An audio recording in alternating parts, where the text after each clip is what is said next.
अस्सलाम वालेकुम dear viewers.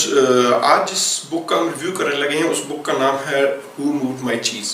ये बुक डॉक्टर स्पेंसर जॉनसन ने लिखी थी और ये बुक जो है चेंज को फोकस करती है और स्पेशली उन लोगों को हाईलाइट करती है जो वक्त के साथ साथ चेंज नहीं करते, न्यू टेक्नोलॉजीज़ को, न्यू आइडियाज़ को अडॉप्ट नहीं करते, तो उनका एंड में क्या हाल होता है।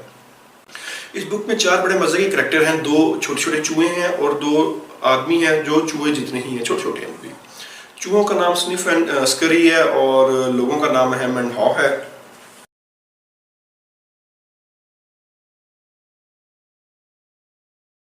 हमसाए में रहते हैं, 2 घर इधर हैं, 2 घर राइट पे, 2 लेफ्ट पे हैं।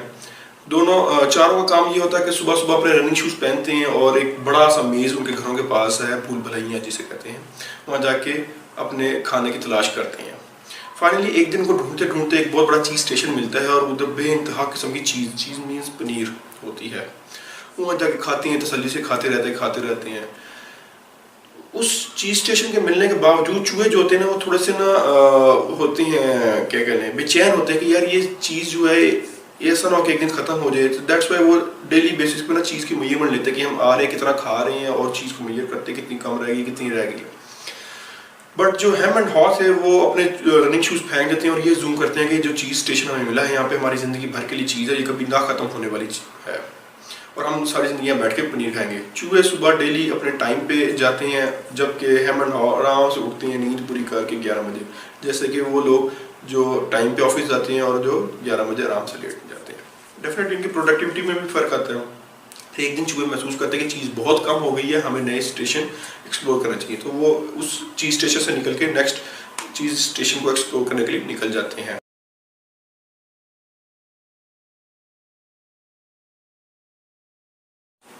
फिर एक दिन जब वो आते हैं हेम एंड हॉ सुबह, वो देखते हैं यार चीज़ यहाँ पे कहाँ गई। तो जो हेम है वो ऊंचा सा चलाता है हु मूव्ड माय चीज़, यानी मेरी पनीर कौन ले गया।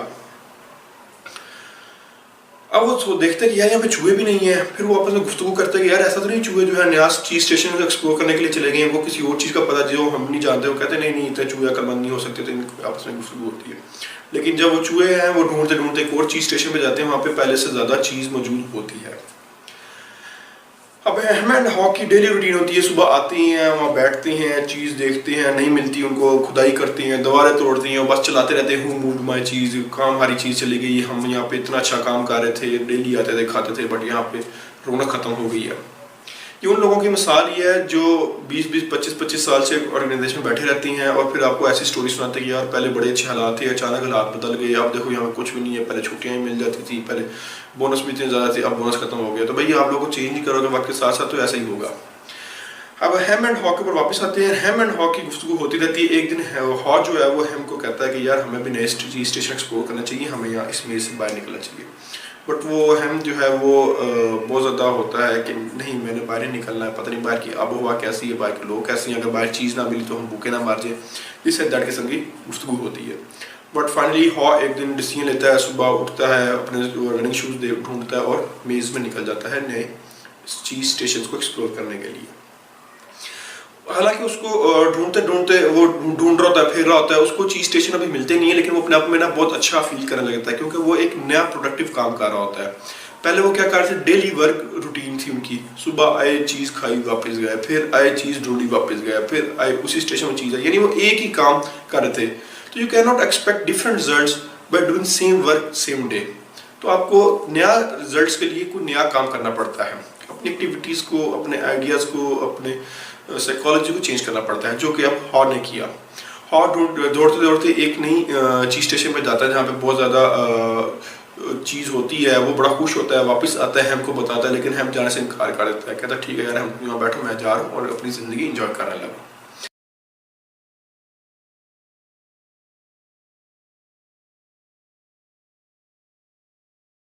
कि यहाँ पे 5 की लर्निंग पॉइंट्स से। Number 1, change is unstoppable. आप जितना मर्जी कोशिश कर लें, जितना मर्जी ये समझ लें कि यार अब जो सिचुएशन है हमेशा रहेगी, ऐसा नहीं है। चेंज जो है वो आके रहेगा। Change is unstoppable. अगर चेंज हो गया तो एवोल्यूशन का प्रोसेस रुक जाएगा। Number 2, anticipate the change. जब चेंज आ रहा है तो आप उस चेंज की तैयारियां भी करें। ऐसा नहीं कि यार चेंज आएगा तो फिर देखी भी जाएगी, आपको चेंज के साथ साथ उसकी तैयारी करनी पड़ती है। जैसे जो चूहे थे वो सोच रहे थे, वो साथ एक्सप्लोर करने लगे न्यू चीज स्टेशंस को। देन नंबर थर्ड जो है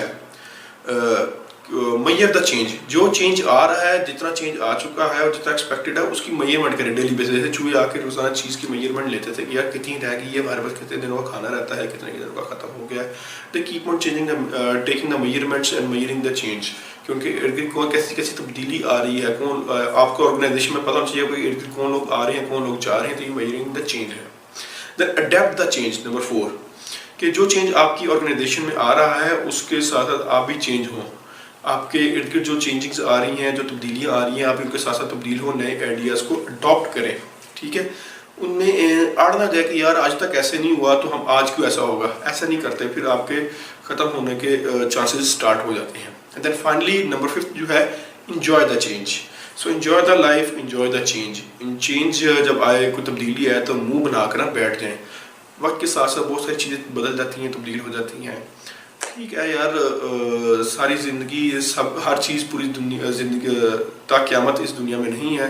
एवरीथिंग है expiry in this world, in this universe. तो जब हर चीज़ की एक्सपायरी है तो डेफिनेटली चेंज भी आएगा वक्त के साथ साथ। आई होप आप ये बुक पढ़ेंगे और मैं बड़ा स्ट्रांगली रिकमेंड करता हूँ ये बुक पढ़ने के लिए। इस बुक के ऊपर आपको मूवीज़ भी मिल जाएंगी, कार्टून क्लिप्स भी मिल जाएंगे।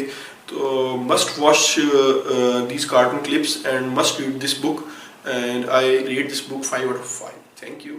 Bye bye. Allah Hafiz.